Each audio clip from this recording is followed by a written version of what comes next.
Hey students, it's Mrs. T, and this is a short lecture about language and symbols. These are two of the components of culture that we discussed briefly in our previous lesson. So this is week 3, lesson 2.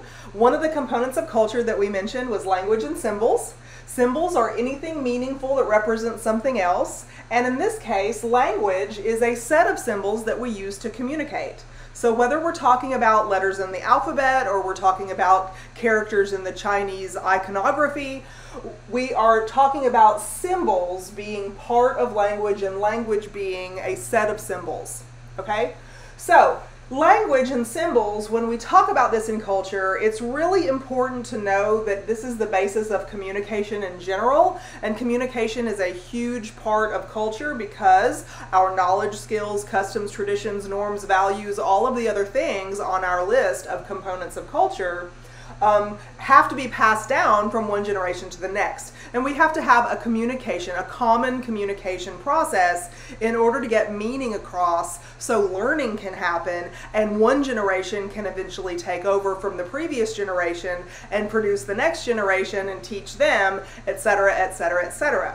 So language and symbols are extremely important in culture.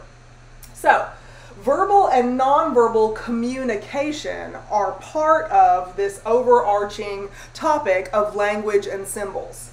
Verbal communication, let's start with that because you might think it's straightforward. Yes, verbal, or the word verb in Latin, means word. So verbal means words, and that's what we're talking about with verbal language is words. But how do you produce words? There are many different ways to do that. Speaking, of course, like I'm doing now, or written, of course, like YouTube is doing the closed captions for this video. Those, of course, are two forms of verbal language. But please look at these other things that I have on the board. Of course, texting, which you might say, well, that's written word, but it's a modification of the symbolism of language because we abbreviate so many things so we can text more quickly and get our point across in fewer characters. Texting is a form of verbal language, and also sign language. Lots of times people, I've noticed, my students are confused that because sign language is communicated with the hands and facial expressions, they think that signed language, whether it's American Sign Language or Universal Sign Language or French Sign Language, whatever sign language system is used among deaf culture, signed language is a set of words, a set of symbols strung into sentences with its own syntax and semantics and everything that's different than English. So it's a verbal language. So these are the verbal languages that we have in culture. But it's not just simply as dry as that, right? There are meanings that you can overlap on top of words, on top of speaking, on top of writing. I can put things in boldface, I can do all caps, italics. I can add meaning to the words that I'm speaking through tone of voice, through touching you if we were together, through the closeness that we have. Do you get messages and interpret relationship statuses through the way people interact with and touch each other or stand or sit close to each other? In the physical classroom, I can always tell on the first day of school who knew each other prior to showing up in my classroom because they typically take a seat together. They typically have their seats closer together. They don't mind so much if their items that they bring to class with them touch. There's a lot of communication going on by the proximity that we share or don't share with other people. Gestures are a huge part of communication. I do it a lot. Have you seen me constantly reaching out to the camera with my hands? Facial expressions, I smile, I raise my eyebrows, I frown, I do all sorts of things overlapped with that tone of voice, and also body language.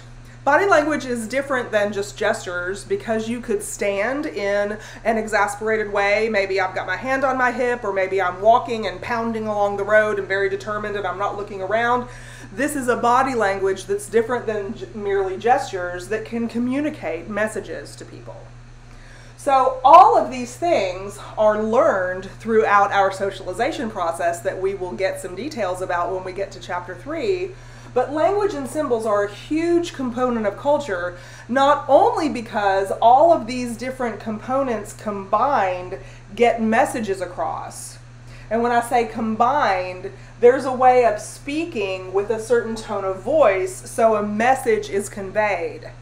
If my mother said to me as a child, "Mary Kate, come here," with that tone of voice, with my whole name said, when she called me, I knew the context of the situation I was about to experience. Now, I couldn't verbalize it like that when I was 6, but now, looking back objectively with critical analysis, I can say, oh yes, there was symbolism in the tone of voice that communicated more about the kind of interaction we were about to have, more than just my name. Okay? So there's a whole bunch of nuance that we learn through our lifetime of existing in our culture and in our upbringing in our culture, where we learn what gestures mean, we learn what facial expressions mean, we learn what body language means, and sometimes it's specific to our group, and other groups within our society don't necessarily share that same knowledge about what symbols mean or what body language means or something like that, a secret handshake, for instance. But other times it's universally known throughout your culture and even throughout most cultures. Like, for instance, most cultures, smiling is a sign of happiness. Most cultures, kissing is a sign of love. That's, those kinds of actions, verbal and nonverbal communication is typical in most cultures, okay? But what gestures mean, which gestures mean what thing, these are different from one society to the next. Whether touching is allowed or closeness is part of society, this is different from one generation to the next. Facial expressions, body language, these can have different nuances that are specific to a culture and a place and a time, even specific to an age group within a society.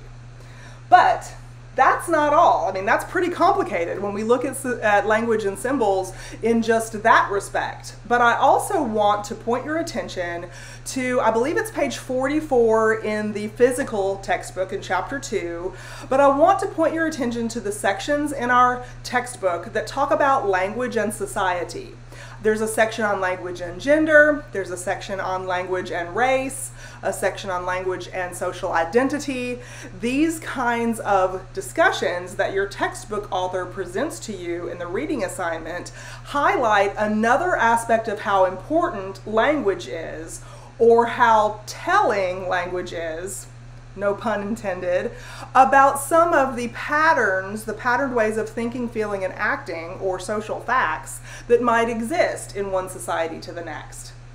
So, there are some words, derogatory words, that I will not be saying in this YouTube video together with you today because my granddaughter just subscribed to my channel, and so don't you be saying them either. But you can go to page 44 or that section in chapter 2 and look at some of the examples of words that are laced with other symbolism that can give insight into macro scale components of our society, such as social inequality. So for instance, there's a section on language and gender. And the textbook author has more gray hair than I do, and she gives some examples of some kind of older type words that were slang back in her day. Things like doll and babe and things like this that men could use toward women that had the nuanced kind of meaning that men were superior to women, or that women had a function in society that was not equal to men, for instance.